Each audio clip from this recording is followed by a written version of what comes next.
Biasanya pasangannya antara regresi dan korelasi. Kalau regresi melihat pengaruh X terhadap Y, sedangkan kalau korelasi melihat hubungan antara variabel X terhadap Y, hubungan dan pengaruh. Ya. Pengertian dari regresi digunakan untuk forecasting atau meramalkan nilai satu variabel berdasarkan variabel yang lain yang nilainya telah diketahui. Dan kedua variabel tersebut memiliki hubungan fungsional sebab akibat. Jadi kita melihat hubungan sebab akibat di antara variabel yang mempunyai sifat asosiatif, satu arah, ya, bukan bolak-balik, satu arah.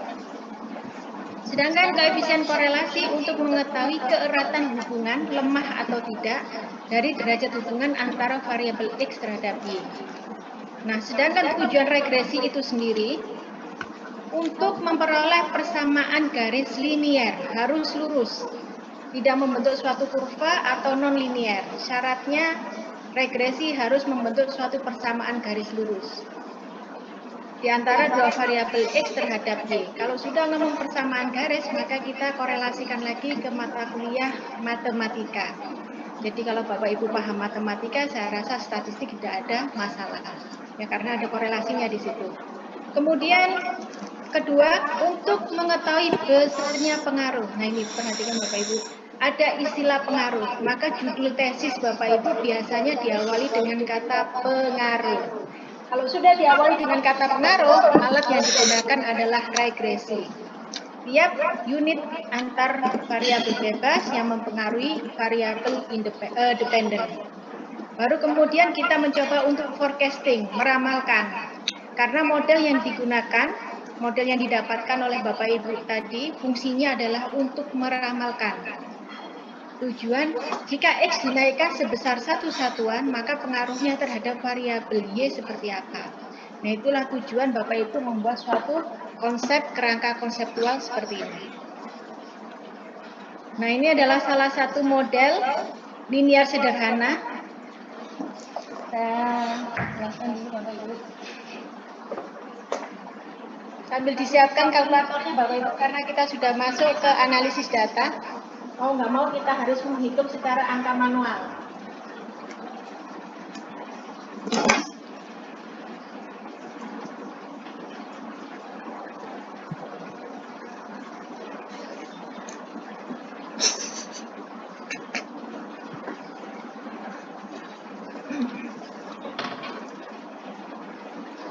Contoh yang paling sederhana, misalkan kita kaitkan di sini variabel X adalah pendapatan.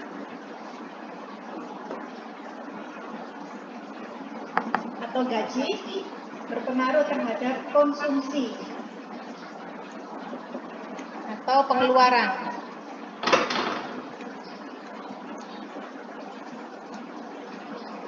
X terhadap Y. Tentunya, apakah semakin meningkat gaji seseorang akan meningkatkan uang yang dibelanjakan atau yang dikonsumsikan juga meningkat? Secara teori mengatakan ya. Semakin gaji tinggi, biasanya orang membelanjakan uangnya semakin tinggi juga. Semakin rendah, uang yang dibelanjakan juga rendah. Sehingga kalau digambarkan, karena ini sumbu XY,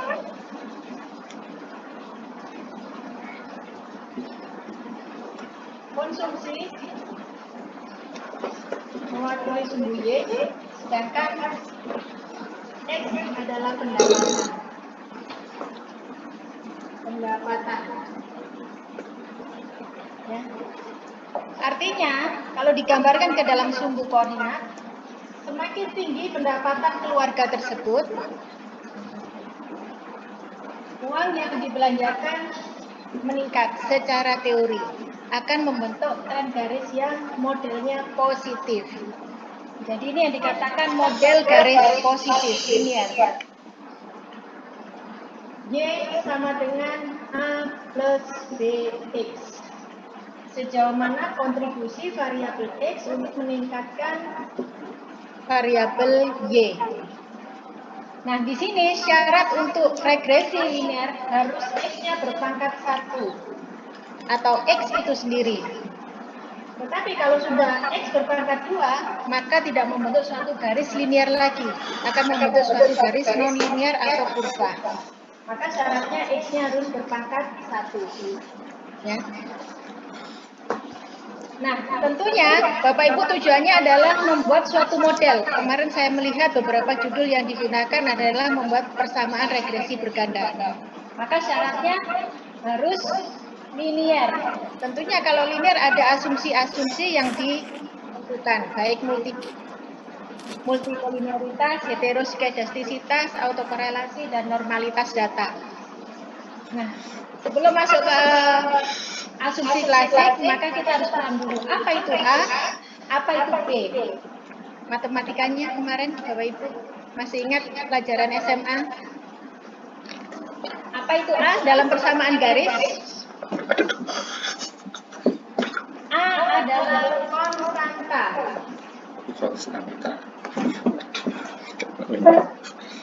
Konstanta itu adalah nilai tetap. Apa itu nilai tetap atau konstanta? Kalau dianalogikan, tanpa dipengaruhi variabel X, maka Y sama dengan A. Contoh misalkan, Bapak Ibu tidak punya pendapatan. Pendapatan di sini adalah 0 rupiah. Tentunya tetap ada nilai sebesar A, konstanta, yang dibelanjakan atau yang dikonsumsikan. Kira-kira yang dibelanjakan atau yang dikonsumsikan Bapak Ibu apa?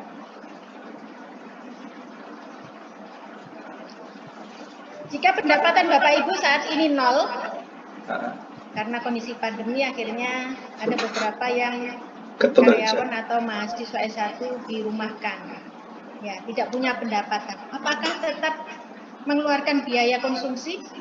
Ya. Untuk keluarga tersebut? Utang. Mengeluarkan biaya. Belanjakan. Kira-kira pembelanjaan apa yang dikeluarkan? Kebutuhan pokok. Kebutuhan pokok. Pasti Bapak Ibu pagi, siang, malam, katakanlah pagi untuk konsumsi sarapan kita nominalkan 10.000 atau 15.000. Pagi, siang 15.000, malam 15.000. Sudah termasuk minumnya, ya. Sehingga kalau di total tiap hari Bapak Ibu mengeluarkan ini minimal karena tidak punya pendapatan. Pendapatan adalah 0. 45.000 rupiah dikali selama 30 hari. Ya, tentunya inilah yang disebut dengan nilai A. Tanpa dipengaruhi oleh pendapatan, tetap ada uang yang dibelanjakan senilai A. Itu adalah nilai tetap atau konstanta. Sama seperti saat ini saya menyampaikan materi kuliah, saya memberikan materi 41 mahasiswa dengan 25 mahasiswa, honor saya tetap tidak berpengaruh, senilai A honor saya. Ya, jadi itu yang disebut dengan konstanta. Kemudian kalau B dalam matematika disebut gradien atau kemiringan garis, positif atau negatif. Sehingga akan membentuk garis yang negatif.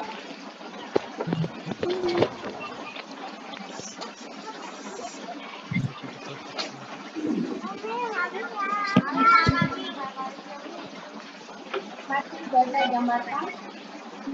Katakanlah X, Y. Jika pendapatan dinaikkan, maka konsumsi akan menurun juga, membentuk tren garis yang negatif, di mana Y sama dengan A min BX. Nah, nilai B ini adalah menunjukkan tren garisnya, positif atau negatif.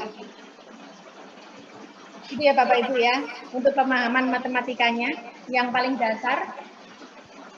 Nah, selanjutnya Bagaimana cara menghitung nilai A konstanta dan nilai B gradiennya? Dengan menggunakan rumus untuk mencari nilai B, di mana gradien tandanya Y aksen. Persamaan garis secara otomatis Y sama dengan A plus BX ya. Di mana nilai A ini adalah konstanta, B kemiringan garis, sedangkan B itu sendiri rumusnya B sama dengan N. Kemarin N ini adalah simbol dari sampel. N dikali sigma XI YI dikurangi sigma XI dikali sigma YI dibagi N kali sigma XI kuadrat dikurangi sigma XI dikuadratkan. Atau menggunakan rumus B sama dengan sigma XI YI dibagi sigma XI dikuadratkan, tetapi XI itu sendiri nanti dicari dari nilai average-nya.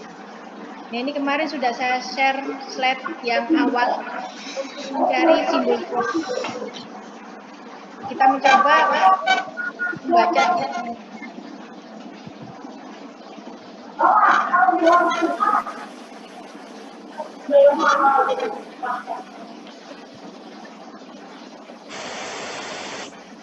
Ada istilah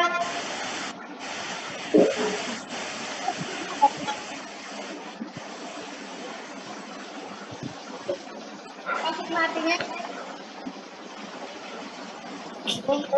Sigma. Satu materi jumlah. ya. Sigma jumlah. Batasi data dari 1 sampai N-nya adalah 5. Kalau digunakan bagaimana?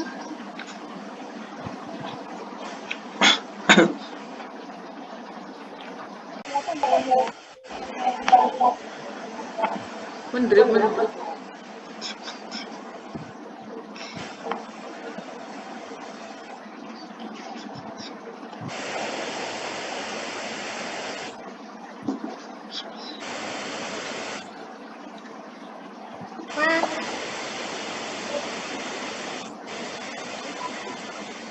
Ambil 5 sampel.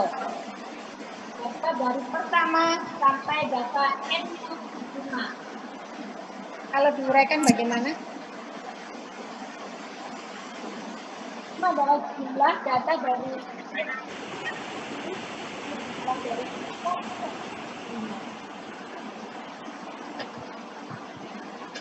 tentunya data X ini berproses batasnya sampai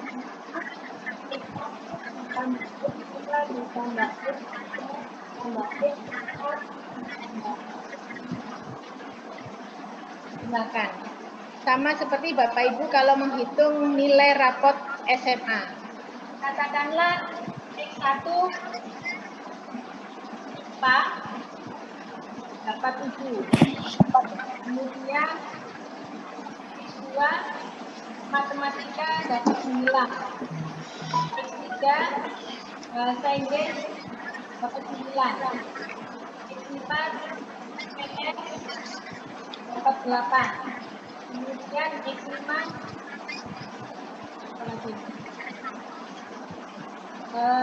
agama dapat 8. Tentunya kalau menghitung rapot jumlah mata pelajaran sigma dibagi dengan banyaknya mata pelajaran. Nah, tentunya kalau dihitung adalah nilai rata-rata rapot atau disimbolkan X bar. Itu adalah rata-rata atau yang disebut dengan mean atau average ya. So, kalau menghitung nantinya XI adalah X1 ditambah X2 ditambah X3 ditambah X4 ditambah X5. Tetapi kalau dibagi dengan N itu sendiri banyaknya data, maka inilah yang disebut dengan X bar atau rata-rata. Oh ya Bapak Ibu ya, dasar dari statistik yang kemarin saya share-kan. Ceritanya nanti menghitung secara manual.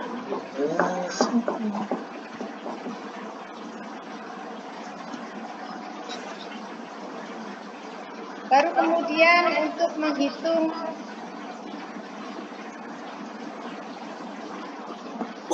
sigma x y.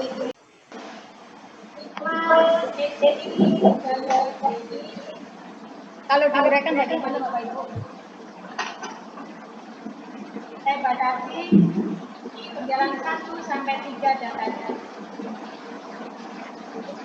Kalau diuraikan, ini tadi sudah, kita coba, ini tadi sudah, sekarang kita coba perkalian sigma xi yi. Xi dikalikan yi. Kalau diuraikan, diberi batasan i data pertama sampai data ketiga, n-nya 3, sampelnya ada 3. Tentunya kalau menguraikan penjumlahan di sini, X1 dikali Y1 ditambah X2 kali Y2 ditambah X3 kali Y3. ya, ini caranya untuk penguraian. Selanjutnya nilai B itu sendiri, B sama dengan N dikali sigma xi yi dikurangi sigma xi dikalikan sigma yi dibagi dengan N kali sigma xi kuadrat dikurangi sigma xi dikuadratkan. Perhatikan penyebut paling bawah. Sigma xi kuadrat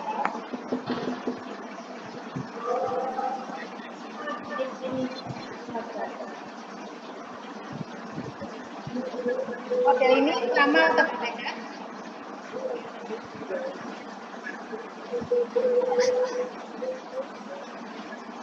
Sama atau berbeda Bapak Ibu?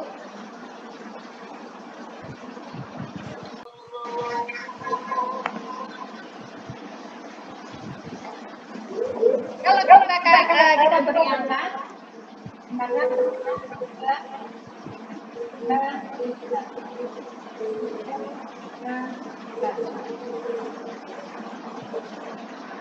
berapa hasilnya?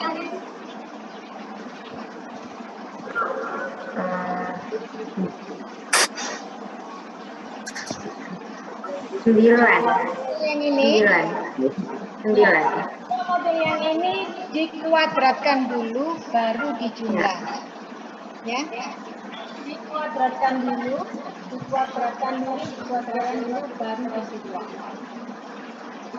27.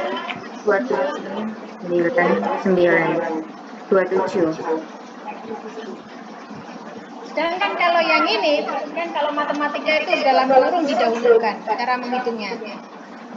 Dijumlahkan dulu, nah, baru dikuadratkan.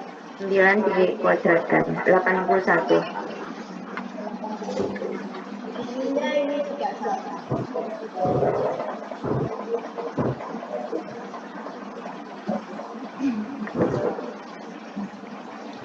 Ya, artinya nanti bukan berarti ini dikuranginya hasilnya. Dan di depan ada koefisien sampel yang diteliti. Maka Bapak Ibu sudah menentukan nilai B, gradian atau membentuk garis nantinya positif atau negatif.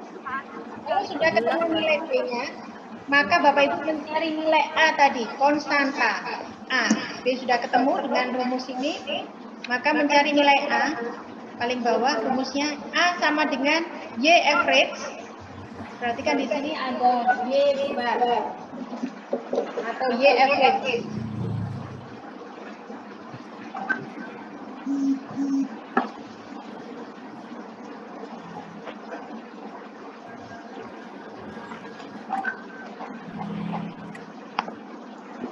Y average adalah misalkan dibatasi Y atau sama-sama sebut dulu. Y1 ditambah Y2 ditambah Y3 sampai dengan tambah YN sigma dari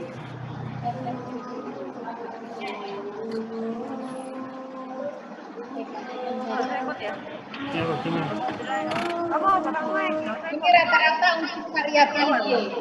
Yang kan kurangi B baik Ya ini dapat kan kotaknya digoreng nih. Oh ya wis, usah. Aku aja. Kalau ini rata-rata dari variabel. Sudah Bapak Ibu, kalau sudah bisa menentukan masing-masing angka, maka Bapak Ibu sudah mendapatkan model linier. 20.000 ya. Nah, kita coba data sekunder. Iya.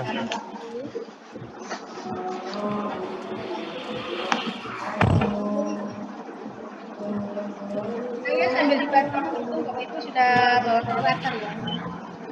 Ini ada data sekunder. Sekunder kemarin adalah data yang sudah jadi analisis.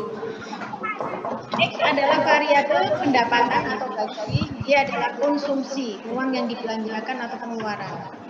Jika pendapatan keluarga tersebut 8 juta rupiah, Mana? membacanya bagaimana? Cara menginterpretasikan? Tujuan tesis Bapak Ibu adalah untuk mengkata-katai, ya, mengomentari, menganalisis model yang sudah didapatkan dari perhitungan secara manual. Tetapi nanti Bapak Ibu menginterpretasikan dari data output SPSS yang sudah diolah dari kuesioner, kemudian menggunakan software Minitab atau PLS atau SPSS, silakan yang mudah yang mana digunakan, baru diinterpretasikan. Ini yang paling sederhana dulu Bapak Ibu menginterpretasikan ini. Silakan. Artinya apa? Nah, pertanyaan saya tadi, kenapa nilainya batasannya maksimum plus 1, minimum min 1? Kok bukan plus 2, min 2, plus 3, atau min 3? Kira-kira alasannya kenapa Bapak Ibu? Ini ada yang tidak bisa nyambung. Jadi yang lain nyambung semua. Alasannya kenapa Bapak Ibu? Ya, tentunya kalau ngomong korelasi, kita kaitkan dengan ilmu probabilitas atau peluang angka yang muncul. Di dalam statistik tidak hanya kita belajar tentang analisis secara deskriptif, kita juga akan membahas nilai tentang probabilitas. Probabilitas data-data yang sering muncul. Kadang kalau kita sudah punya perhitungan data-data, biasanya seorang statistik itu akan menghitung peluang-peluang angka yang muncul. Nah, tentunya kalau ngomong peluang probabilitas itu adalah tingkat keyakinan. Tingkat keyakinan di dalam statistik nilainya berapa Bapak Ibu? Tingkat keyakinan?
Lalu saya awali dengan gambar kerangka konseptual untuk metode kuantitatif.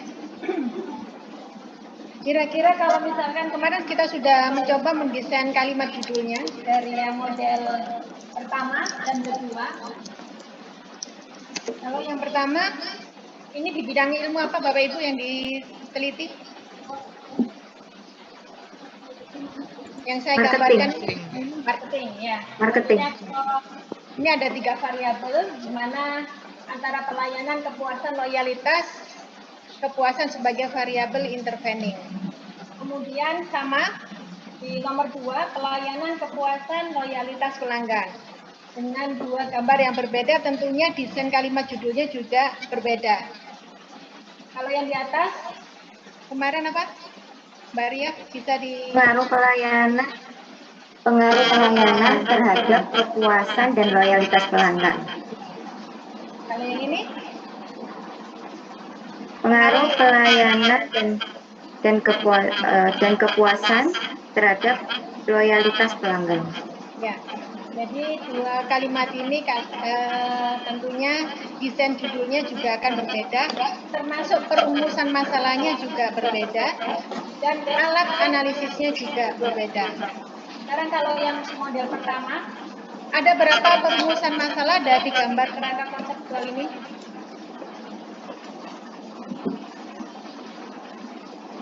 Ada berapa pertanyaan perumusan masalah dari gambar nomor 1?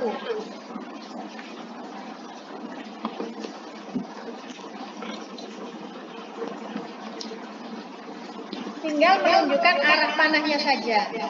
Jadi 2 sih, Bu. 2. 3 Bu. 3. Apakah pelayanan mempengaruhi kepuasan? Jadi apakah X berpengaruh terhadap Z? Z, ya. Apakah X berpengaruh terhadap Z? Diakhiri tanda tanya. Semua perumusan masalah diakhiri dengan tanda tanya. Pertanyaan kedua, Apakah X berpengaruh terhadap Y? Loyalitas pelanggan adalah Y. apakah X berpengaruh terhadap Y. terhadap Y? Nomor 3, Apakah kepuasan berpengaruh terhadap loyalitas? Apakah Z berpengaruh terhadap Y? apakah Z berpengaruh terhadap Y? Sehingga ini 1, 2, 3. 3. Kalau ada 3 perumusan masalah, maka harus dijawab sementara semua. Itu jawabannya pada hipotesis. Maka hipotesis harus, kalau perumusan masalah ada 3, maka hipotesis juga harus ada 3. Kenapa diawali dengan kalimat apakah? Karena kuantitatif itu jelas jawabannya. Hanya 2 pilihan, ya tidak, pengaruh tidak berpengaruh, itu saja. Sehingga hipotesis di sini ada 2, A0 dan A alternatif pilihannya. Berpengaruh atau tidak berpengaruh. Ya. Kalau ini tidak berpengaruh,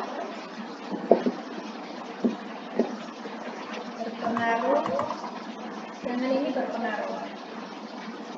Nanti kita lanjutkan di pertemuan berikutnya tentang analisis hipotesis.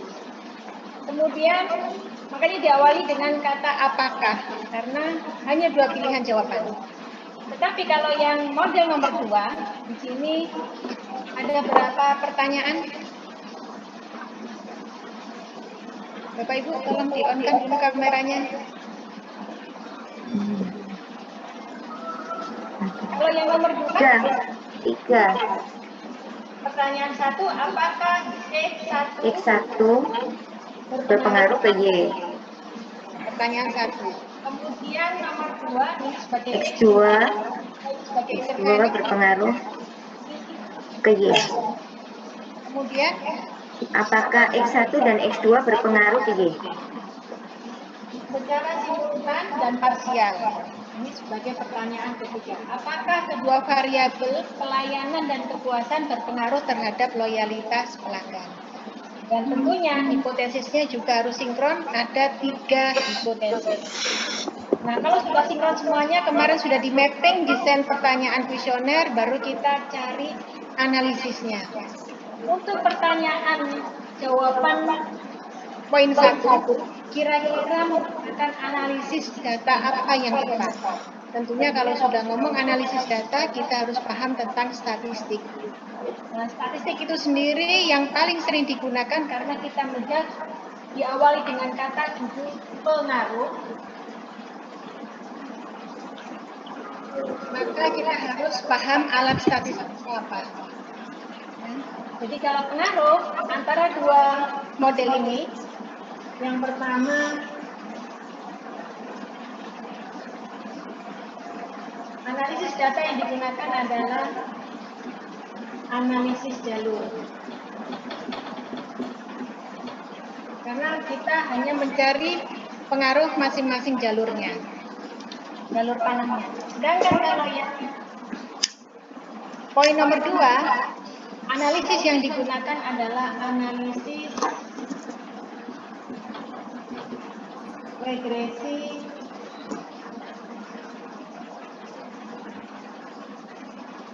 linear berganda. Bapak Ibu pernah mendengar istilah regresi linear berganda? Apa itu linear? Garis lurus. Garis lurus. Ya. Nah, di dalam analisis tersebut yang kita awali adalah regresi linear berganda. Kenapa analisis jalur? Karena analisis jalur ini adalah pengembangan dari regresi linear berganda. Ya, jadi harus paham dulu regresi linear terbagi menjadi 2, ada sederhana, ada berganda. Kalau sederhana yang mempengaruhi hanya satu variabel saja, X terhadap Y. Tetapi kalau berganda lebih dari satu variabel yang mempengaruhi Y, sehingga disebut berganda. Nah, saya coba untuk berbagi share slide-nya.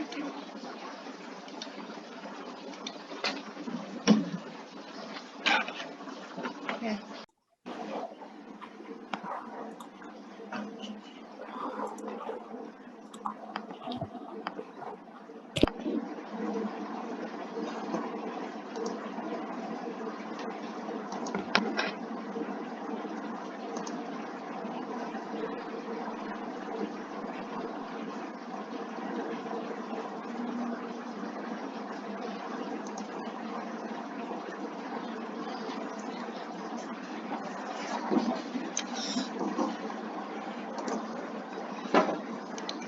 Baik, Bapak Ibu sudah join semuanya.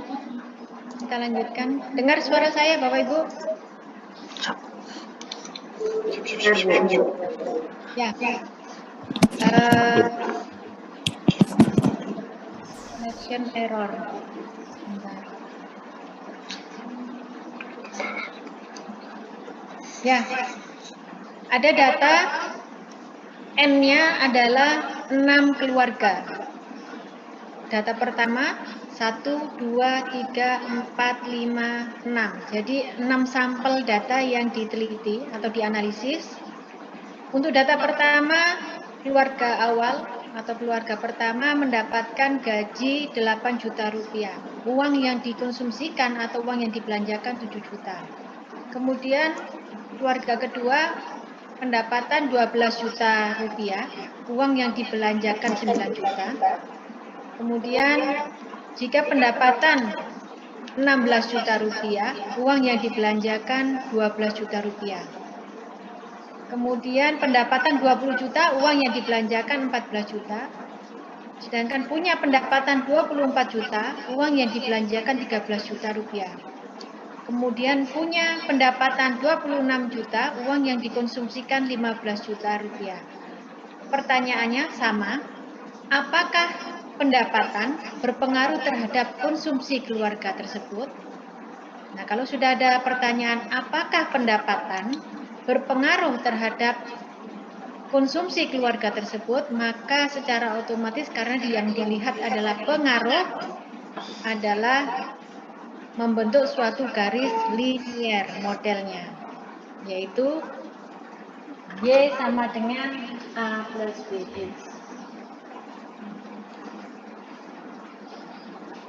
Yang ditanyakan adalah X berpengaruh terhadap Y. Kalau sudah yang ditanyakan apakah pengaruh, secara otomatis Bapak Ibu akan membentuk Y sama dengan A plus BX. Nah, otomatis mencari nilai A-nya berapa konstanta, gradien kemiringan garisnya berapa. Dengan rumus tadi, silakan Bapak Ibu dicari, kemudian hasilnya difotokan di grup. Siapa yang cepat? Jika pendapatan ini boleh dihitung, pendapatan 8 juta sampai mempunyai pendapatan 26 juta rupiah. Kemudian uang yang dibelanjakan dari 7 juta sampai dengan 15 juta. Apakah pendapatan berpengaruh terhadap konsumsi keluarga tersebut? Maka Bapak Ibu mencari model regresi linier. Kalau sudah ngomong regresi persamaan garis lurus, maka Bapak Ibu mencari B-nya berapa, A-nya berapa dengan rumus berikut. Sudah difoto tadi Bapak Ibu?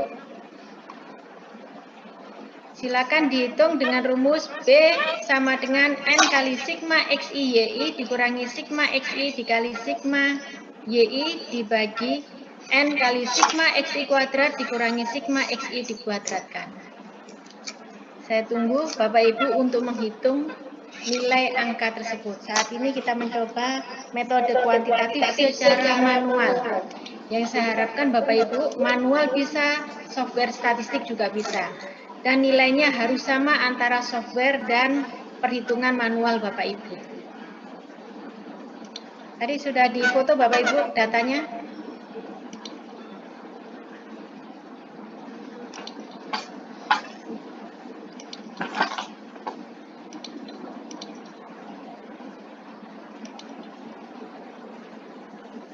Halo? Dengar suara saya, Bapak Ibu? Dengar, Bu. Ya. Saya minta dihitung ya. Sudah difoto datanya, tinggal dihitung menggunakan rumus ini. B sama dengan N kali sigma XI YI dibagi dengan dikurangi dengan sigma XI. Caranya supaya mudah, maka Bapak Ibu harus memberikan kolom seperti ini. Sesuai data. Saya tulis dulu rumusnya. Rumusnya silakan ditulis dulu Bapak Ibu.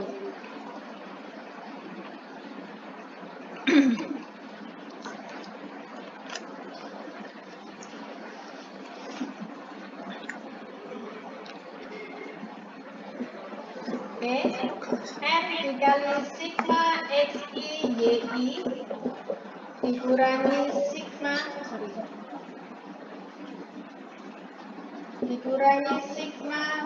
XI dikali sigma YI dibagi dengan N kali sigma XI kuadrat dikurangi sigma XI dikuadratkan.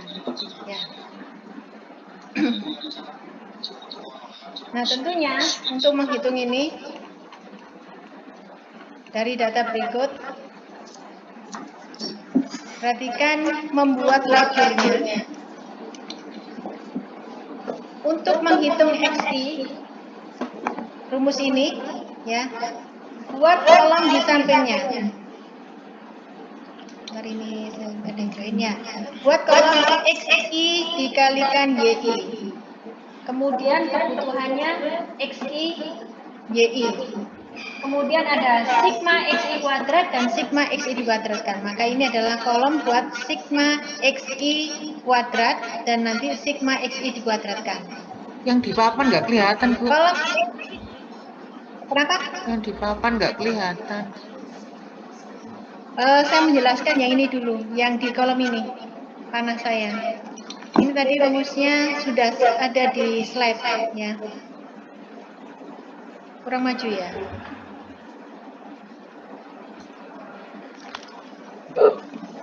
Kelihatan Bapak Ibu? Ya. Kelihatan, Bu. Slide-nya dulu ya.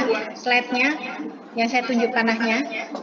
Untuk menghitung sigma XI YI buat kolom di sebelahnya. 8 kali 7 56. 12 kali 9 108. 16 kali 12 192. 20 kali 14 280 dan seterusnya sampai 26 kali 15 390. Kebutuhan sigma XI YI maka dijumlahkan dari atas ke bawah. 56 ditambah 106 ditambah 192 ditambah 280 dan seterusnya sampai ditambah 390. Hasilnya 1338. Nah, tulis N adalah sampel yang diteliti. 1, 2, 3, 4, 5, 6. Diketahui N 6 keluarga. Sehingga 6 dikali 1, 3, 38. Dikurangi sigma XI. Ini kolom X ya. Kemudian kalau di total ke bawah menjadi sigma XI.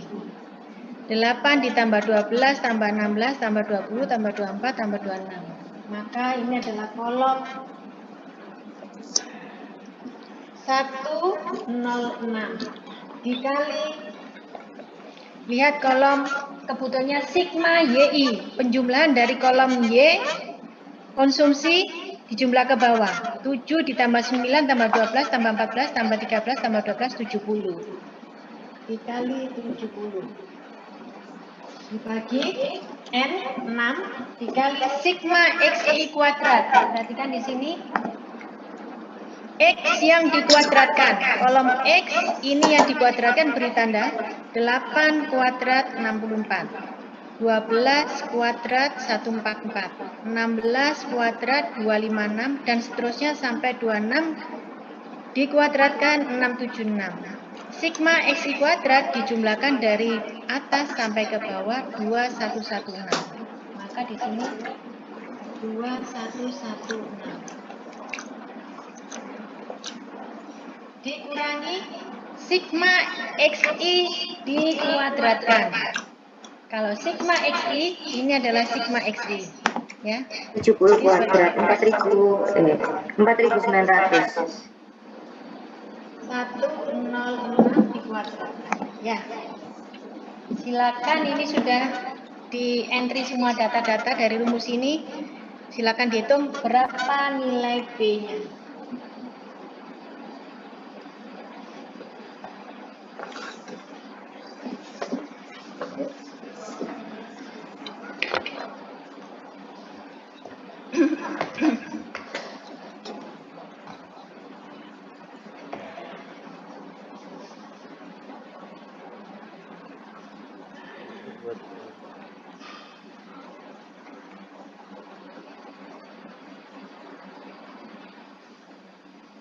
Nol 0,478 ya, Bu. 0,478. Saya tulis.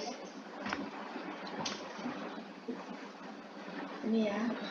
0,478. Yang lain sama semua?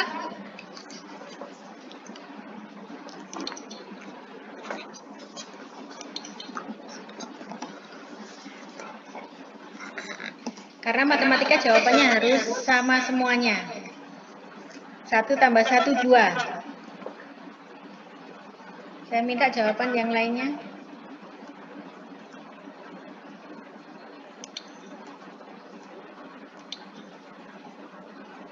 Boleh lihat rumusnya, Bu? Rumusnya, saya geser 0,42. rumusnya. Tadi sudah difoto ya, Bu ya. Saya tarik rumusnya. Ini rumusnya. B sama dengan N kali sigma XI YI. Sudah saya tulis. Tinggal dihitung saja nilainya.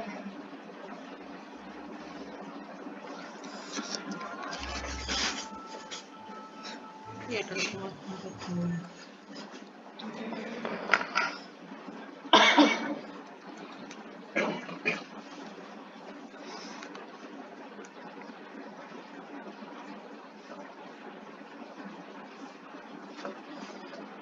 Saya harap yang menjawab tidak Mbak Ria saja. Yang lainnya juga mencoba untuk menghitung. Nostalgia pada saat SMA selalu menghitung mata kuliah statistik ya. Karena ujian nanti dari saya modelnya seperti ini Bapak Ibu.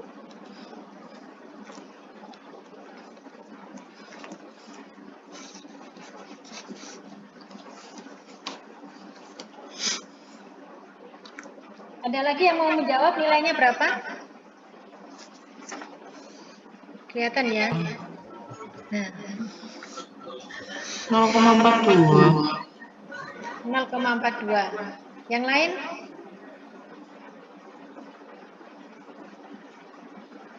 Harus ada 0,416. 0,42 tadi. apa semua ya? 0,416. 0,416. 0,42. Ya. Oke, 0,42. Berarti B sama dengan 0,42. Kalau sudah 3 sama semua berarti benar jawaban Bapak Ibu ya. Kalau sudah ketemu nilai B, maka silakan dicari nilai A. Di mana rumus A? A sama dengan Y bar, Y average, rata-rata variabel Y dikurangi B dikali X bar. Nah, ini sebenarnya sudah ada jawabannya Bapak Ibu ya di slide saya.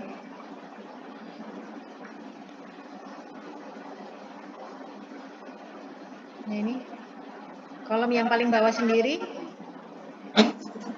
Yang didapatkan nilai Bapak Ibu benar 0,42. Rumusnya adalah untuk mencari Y average atau Y bar, maka perhatikan di sini ada kolom Y rata-rata. Y tandanya strip dengan Y aksen beda ya Bapak Ibu ya. Kalau ini tandanya Y topi, taksiran dari variabel Y, forecasting.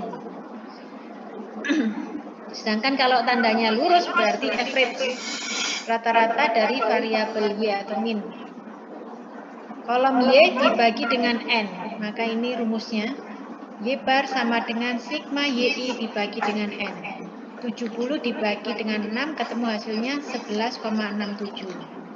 Kemudian B itu sendiri, tadi sudah dicari Bapak Ibu hasilnya benar 0,42. Dikali dengan X bar, rata-rata variabel X.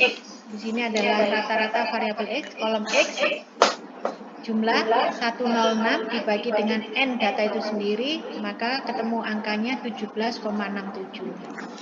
Sehingga kalau dikalikan, dikurangi secara matematis, maka nilai A yang muncul adalah 4,25.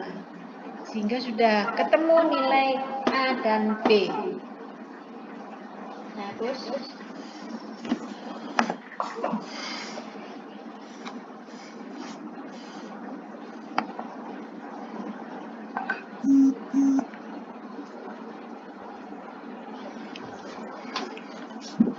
Y sama dengan 4,25 plus 0,42 X.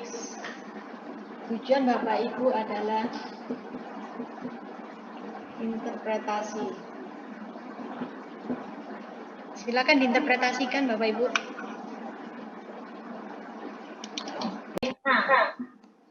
Ya.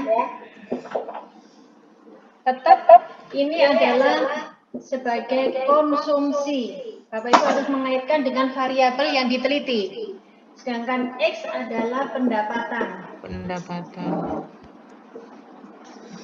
Artinya, tanpa dipengaruhi oleh gaji atau pendapatan, jika pendapatan dinolkan, X saya ganti dengan 0, maka konsumsi yang dikeluarkan sebesar nilai 4,25. Kalau dalam satuan juta rupiah, maka tetap membelanjakan uangnya sebesar 425.000 rupiah. Paham ya Bapak Ibu ya? Artinya, walaupun tidak punya pendapatan, jika pendapatan diasumsikan 0, tetap ada biaya yang dikeluarkan atau dikonsumsikan senilai A. A ketemu angka 4,25 kalau dikali 1 juta, karena satuannya juta rupiah, maka uang yang dikeluarkan adalah 425.000 rupiah untuk membaca A. Sedangkan membaca B,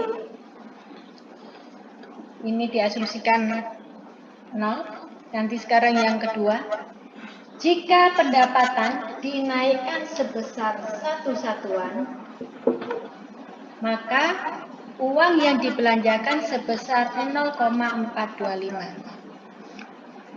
Kalau diganti dengan 1 juta rupiah, langsung dikalikan 1 juta rupiah. Jika pendapatan turun sebesar 1 juta atau turun sebesar 1 satuan, maka konsumsi juga akan berkurang sebesar 0,42. Atau kalau dikalikan berapa Bu? Dikalikan 1 juta? 420.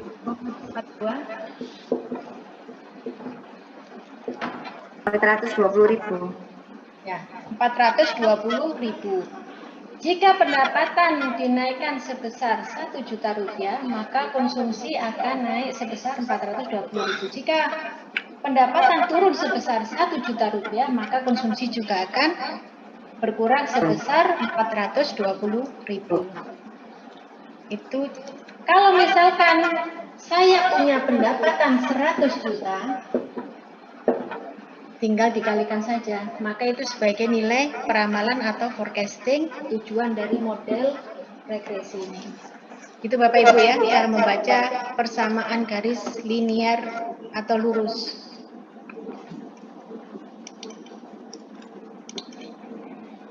Saat ini yang kita kritisi hanya satu variabel, padahal sesuai di saya adalah lebih dari satu variabel X-nya. Ada 3 variabel, tentunya Bapak Ibu harus menggunakan regresi linear berganda. Seperti itu. Nah, ini adalah hasil interpretasi yang tadi saya sampaikan. Nah, model Y taksiran 4,25 plus 0,42 X. Maka ini adalah interpretasinya, dan ini adalah nilai forecastingnya. Karena data tidak ada angka 23, kita mencoba jika pendapatan 23 juta rupiah, maka Y-nya berapa? Maka bisa ditentukan nilai dari 23 juta rupiah, X-nya diganti 23, maka Y-nya ketemu 13,9 atau 13,9 juta rupiah. Nah, seperti itu. Mudah Bapak Ibu ya. Nah, ini contoh dari model regresi linear berganda. Ya. Tinggal Bapak Ibu interpretasikan. Bagian keuangan dari sebuah usaha pembelanjaan mencoba untuk meramalkan keuntungan bersih setiap cabang supermarket. Berdasarkan jumlah karyawan, biaya awal sebagai variabel, maka didapatkan model sebagai berikut. Jika diketahui X1 adalah jumlah karyawan, X2 biaya modal awal dalam satuan, di sini harus ada satuan datanya, terukur. Kalau jumlah karyawan berarti satuannya adalah ya per karyawan unit ya, per orang ya satuannya. Kemudian biaya modal dalam satuan juta rupiah. X3 adalah rata-rata penambahan modal dalam satuan persentase. X4 adalah kerugian karena pencurian dalam satuan juta rupiah. Y adalah mengukur keuntungan bersih dalam satuan juta rupiah. Dengan perhitungan manual atau metrik, maka didapatkan model regresi linear berganda karena lebih dari satu variabel yang diteliti. Didapatkan suatu model berganda Y sama dengan A. Ini adalah dasar dari rumus.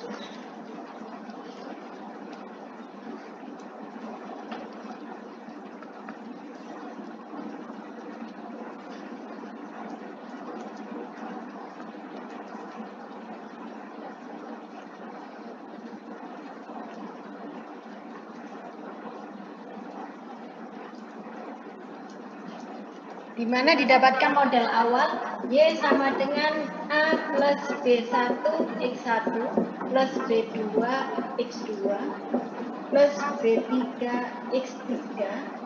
Kemudian karena variabelnya sampai 4, maka koefisien B4 X4. Ini adalah model struktur dari regresi berganda. Sehingga data yang didapatkan adalah sebagai berikut. 67 ini adalah nilai A. Kemudian B1 adalah koefisien nilainya 8. Kemudian 10 ini dijawab min 10 ya, bukan 10 saja tapi minus 10 sebagai variabel modal awal. Kemudian X3 adalah penambahan modal, sedangkan X4 adalah kerugian karena pencurian. Silakan diinterpretasikan data ini Bapak Ibu. Jika tidak ada karyawan disertai dengan modal awal dan penambahan modal dan kerugian, maka keuntungan bersih sebesar 67 juta. Ya. tanpa dipengaruhi oleh semua variabel, tidak ada modal, tidak ada penambahan modal, kemudian tidak ada modal awal, sampai dengan tidak ada pencurian, tetap supermarket tersebut untung senilai 67 juta rupiah. Kemudian diinterpretasikan yang 8 dengan asumsi variabel lain konstan. Nanti bahasa di pembahasan Bapak Ibu pada bab 4 seperti itu ya. Sehingga nanti kalau dalam membuat pembahasan modelnya seperti itu. Semua masing-masing angka ini harus diinterpretasikan. Kemudian kalau angka 8, B1, koefisien B1. B1 adalah tentang jumlah karyawan. Kira-kira bahasanya bagaimana? Jika supermarket tersebut menambah 1 orang karyawan, maka akan mendapatkan keuntungan bersih senilai 8 juta rupiah. Kalau kita menambah 2 orang karyawan, maka keuntungan bersih juga akan meningkat senilai 16 juta rupiah. Jika karyawan tersebut dikurangi 1 orang atau sebaliknya, jika karyawan tersebut dikurangi 1 orang, maka keuntungan bersih juga akan berkurang senilai 8 juta rupiah. Dan seterusnya, dengan asumsi variabel lain 0 atau konstan, seperti itu. Dan seterusnya sampai kita membahas tentang penambahan modal, kerugian karena pencurian, dan sampai dengan biaya modal awal atau X2. Itu Bapak Ibu ya, bisa ya untuk menginterpretasikan kerangka konseptual Bapak Ibu yang sudah dikumpulkan ke saya. Kalau sudah mengambil data di lapangan yang kemarin mapping dari desain kuesioner sudah dikumpulkan ke saya. Baik, ada yang mau didiskusikan mengenai regresi linier Bapak Ibu?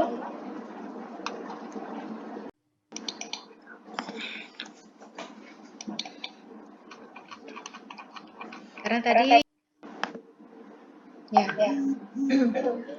korelasi adalah untuk menganalisis keeratan hubungan variabel tersebut akan membentuk lemah atau kuat, di mana hubungan tersebut antara variabel X terhadap variabel Y.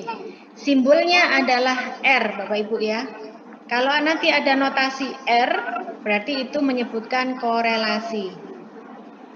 Baik.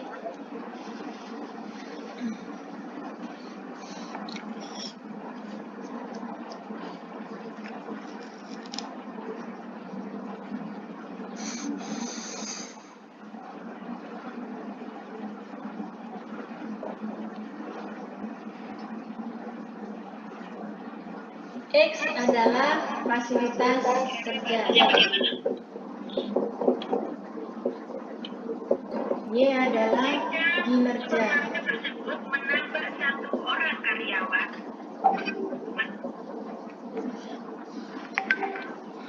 Waktunya mau habis. Apakah semakin ditingkatkan fasilitas kerja, kinerja karyawan juga akan semakin meningkat? Secara teori mengatakan iya. Saya gambarkan. Kelihatan ya gambar saya yang di sini. Y kinerja, X adalah fasilitas kerja. Semakin ditingkatkan fasilitas, ada wifi, ada mobil dinas, kemudian tata letak ruangan kantor nyaman, ditingkatkan semua. Apakah kinerja juga meningkat? Secara teori mengatakan iya, membentuk tren garis yang positif. Y sama dengan A plus BX. Apakah data selalu seperti ini terus? Bisa ya, bisa tidak. Kalau tidak, sama. X adalah fasilitas kerja, Y adalah kinerja. Membentuk tren garis yang negatif. A sama dengan Y sama dengan A min BX. Membentuk korelasi di antara dua model ini. Korelasi adalah melihat keeratan hubungan. Perhatikan di sini bawah sini kelihatan ya Pak ya. Tuh. Notasinya boleh R besar, boleh R kecil. Atau saya pindah di atas.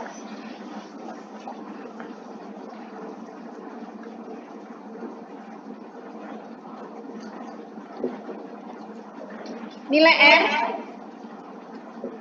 ada batasan intervalnya, minimum min 1, maksimum plus 1. Ini adalah nilai korelasi, hubungan antara X terhadap Y.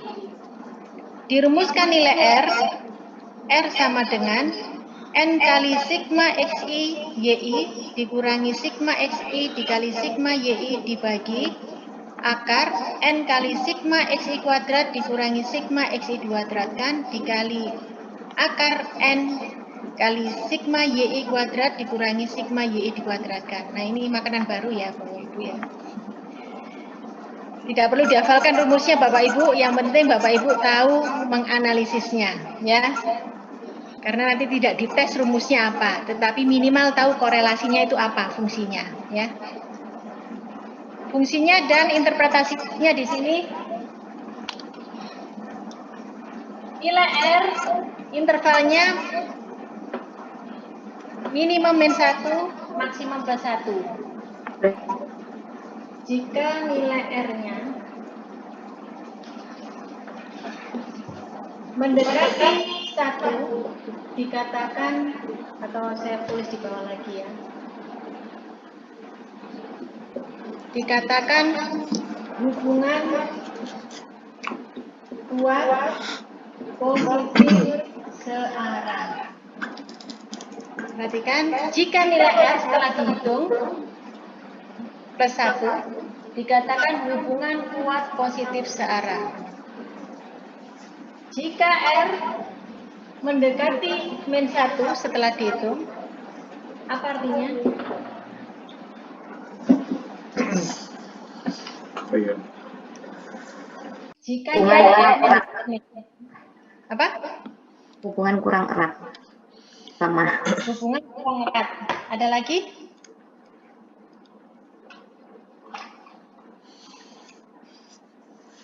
Yang lainnya Bapak Ibu? Sama semua sepakat? Ini join sama saya atau tidak ya? Kadang-kadang saya ragu kalau Bapak Ibu di close semua. Belum mandi, Bu. Semakin mendekati min 1 dikatakan apa? Kalau semakin mendekati plus 1 dikatakan hubungan kuat positif searah. Semakin mendekati min 1 dikatakan Sama. lemah. Yang lain? Sepakat? Sepakat. Satu kelas sepakat semua? Kurang berpengaruh. Kurang berpengaruh. Tetap dikatakan hubungan kuat tapi tidak searah. Searah. Kuat, semakin mendekati min 1 dikatakan hubungan kuat tapi tidak searah.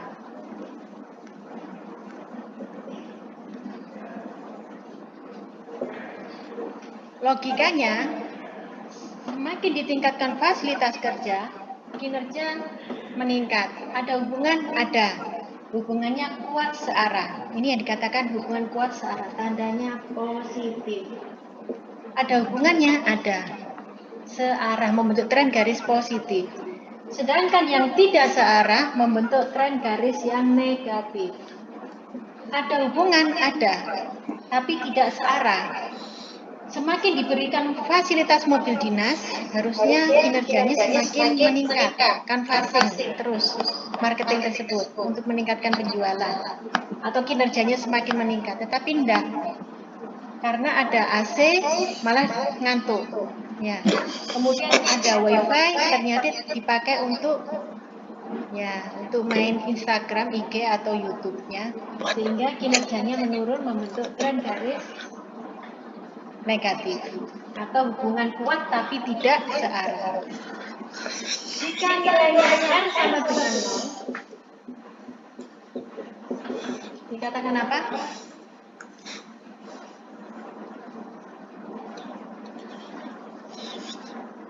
tidak ada korelasi di antara variabel tersebut. Ya. Contoh saat ini, semakin saya berikan materi metode kuantitatif, apakah Bapak Ibu semakin paham materinya? Enggak. Semakin paham. Makin paham, Bu. Makin Berarti mudah, Bu. korelasi negatif atau korelasi positif ya, Bapak Ibu ya? R sama dengan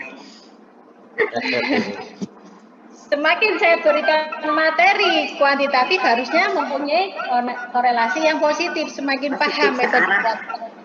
Ya, sampai terbalik.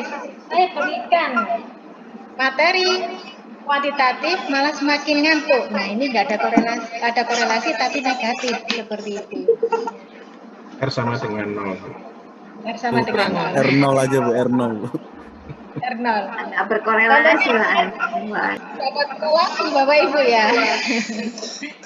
Tidak ada korelasi, contohnya semakin banyak bayi lahir di Surabaya, apakah jumlah hotel atau gedung di Surabaya semakin meningkat? Nggak ada korelasinya. Nggak ada hubungan. Ada hubungannya, itu namanya nol korelasinya. Ya. Jadi itu Bapak Ibu ya, selain Bapak Ibu melihat pengaruh, maka harus dilihat korelasinya. Jika R, yang bagian bawah,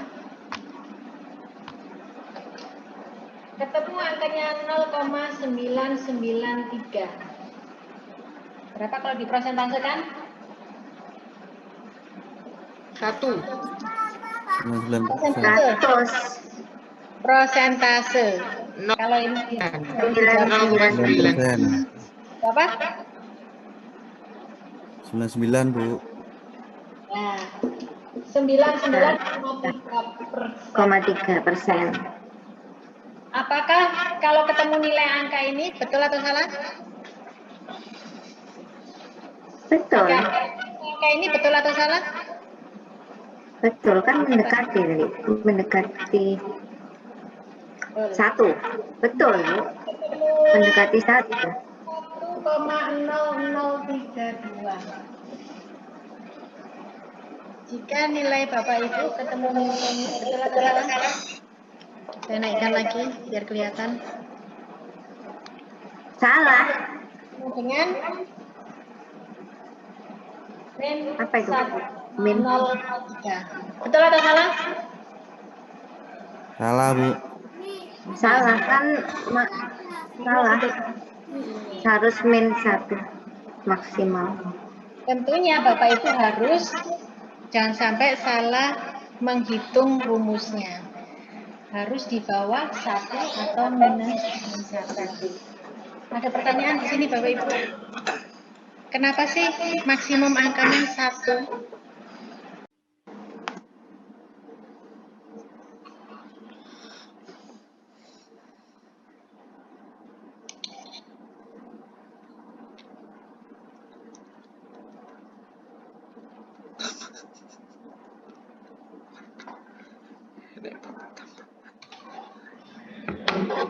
Baik, Bapak Ibu, saya lanjutkan lagi tentang korelasi.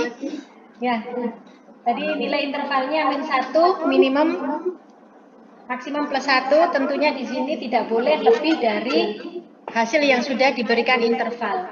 Seandainya kalau lebih berarti perhitungan Bapak Ibu secara rumus salah. Bentar saya tampilkan rumusnya dulu.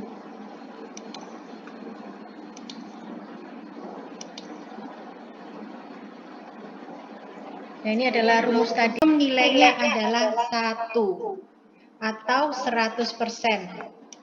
100% nilainya adalah 1. Kalau ditanya, apakah Bapak Ibu nanti akan meninggal? Jawabannya hanya ada 2 pilihan, ya, tidak. Pasti jawab ya, 100% meninggal. Tetapi kapan akan meninggal? Intervalnya antara 0 sampai 1. Tergantung nanti, misalkan kalau dalam kedokteran dihitung tingkat dari penyakitnya seperti apa. Ya, kalau hanya memang penyakitnya kritis, maka dokter biasanya sudah bisa memperkirakan sekian persen. Ya, jadi itu adalah nilai tingkat keyakinan dalam probabilitas maksimum 1. Seperti itu. Jadi nanti pada saat Bapak Ibu menggambar probabilitas, data ini kaitannya nanti hipotesis, tentunya harus membentuk suatu distribusi data yang normal. Ya. Jadi ini adalah model-model dari analisis yang paling sederhana dikaitkan dengan tesis Bapak Ibu karena judul yang diambil adalah pengaruh. Sehingga kalau pengaruh pasangannya adalah korelasi. Nah, nanti silakan dihitung sendiri Bapak Ibu model ini kira-kira berapa berikut. Nah, ini interval nilai angka antara 0 sampai 1 atau 0 sampai 100%, nanti Bapak Ibu bisa menggunakan dalam satuan persentase. Jika nilai R antara 0 sampai 20%, maka dikatakan hubungan korelasinya masih lemah. Kemudian 20% sampai 40% masih dikatakan lemah, tapi kalau sudah di atas 60% baru dikatakan kuat. Semakin mendekati angka 1 dikatakan korelasi kuat searah. Ya, karena mendekati angka 1. Seperti itu cara interpretasi dari korelasi. Nah, di sini ada tugas Bapak Ibu. Ya. Sesuai dengan judul Bapak Ibu, rata-rata dalam risetnya variabel X yang di ACC adalah 3 variabel bebas, X-nya terhadap Y 1 variabel terikat. Contoh di sini, jika sebuah rumah tangga berikut mempunyai pendapatan per bulan 150.000. Kemudian dengan jumlah keluarga 4 orang, X1 adalah pendapatan dalam satuan puluhan ribu, kemudian atau nanti diganti juta juga boleh Bapak Ibu ya. Secara logika nggak mungkin pendapatan dalam puluhan ribu, kecuali kalau per hari di sini ya. Nanti bisa diganti ini dalam satuan juta rupiah. Kemudian X2 adalah anggota keluarga dalam satuan orang, jumlah orang. Y adalah konsumsi atau pengeluaran dalam satuan juta rupiah misalkan. Maka bagaimana cara membentuk pengaruh X1, X2 terhadap konsumsi keluarga tersebut dengan menggunakan regresi linier berganda. Kemudian berapa nilai forecasting jika, nah ini, keluarga 4 orang atau X1 pendapatan 15, kemudian X2 jumlah orangnya 4. Maka kita bisa membuat nilai taksiran dari data berikut. Nah, ini jika diketahui ada 8 keluarga, sampelnya adalah 8, maka ini adalah angka-angka yang sudah didapatkan dari analisis data sekunder. Ini adalah model data. Seandainya Bapak Ibu dalam kuesioner, misalkan responden, katakanlah Bapak Ibu kemarin sudah mengambil data, menyebarkan yang sudah di ACC, seperti Mbak Ria sudah, mappingnya sudah tepat ya, untuk membuat desain kuesioner. Apabila ada satu responden yang tidak mengisi, maka dikatakan error, karena missing nanti kalau dihitung. Jika ini X1 berpasangan X2 dan X2 tidak diisi atau 0, maka hasilnya tidak bisa. Maka semua data ini harus terisi, tidak boleh kosong. 0 itu masih ada nilai nominalnya, tetapi kalau kosong nggak dijawab berarti harus mencari data lagi. Seperti itu. Nah, ini silakan mencoba Bapak Ibu untuk menghitung dari regresi linier berganda. Nah, kalau regresi linier berganda belum saya jelaskan. Saya coba close dulu.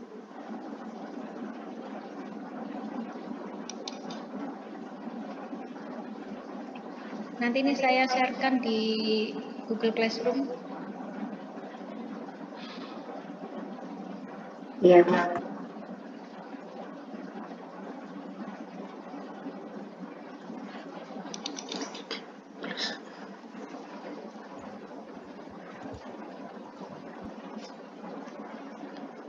Ujian saya nanti seperti ini ya Bapak Ibu.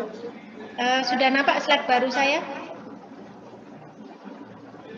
Yang baru Ya, regresi sudah. regresi. Ya. Nah, bedanya kalau regresi berganda tadi sudah saya sampaikan bahwa yang diteliti adalah lebih dari satu variabel X. Contoh di sini pengertian. Nah, ini adalah model dari regresi berganda. Notasinya Y sama dengan beta 1 plus beta 2 X2 plus beta 3 X3. Boleh semuanya menggunakan tanda beta. Atau yang tadi saya jelaskan, Y adalah A plus B1 X1 plus B2 X2. Yang penting adalah ada notasi dari model tersebut. Kemudian bagaimana mencari nilai A, B1 atau B2, maka rumus yang digunakan sudah berbeda lagi dengan rumus awal.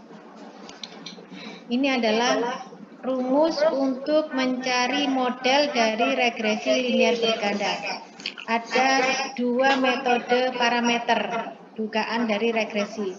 Ini persamaan 1, persamaan 2, persamaan 3. Sekali lagi Bapak Ibu, ini ada 3 persamaan model. Ya.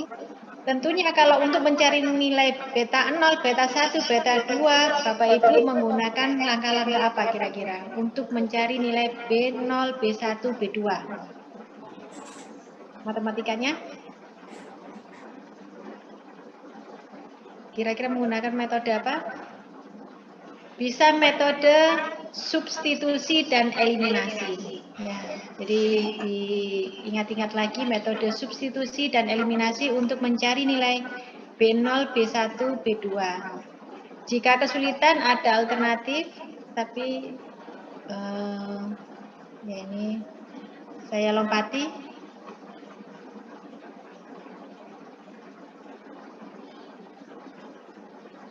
Ini belum lengkap ya. Saya cari yang lengkap dulu.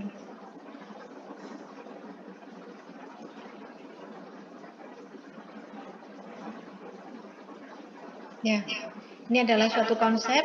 Tentunya Bapak Ibu sudah membuat model seperti ini.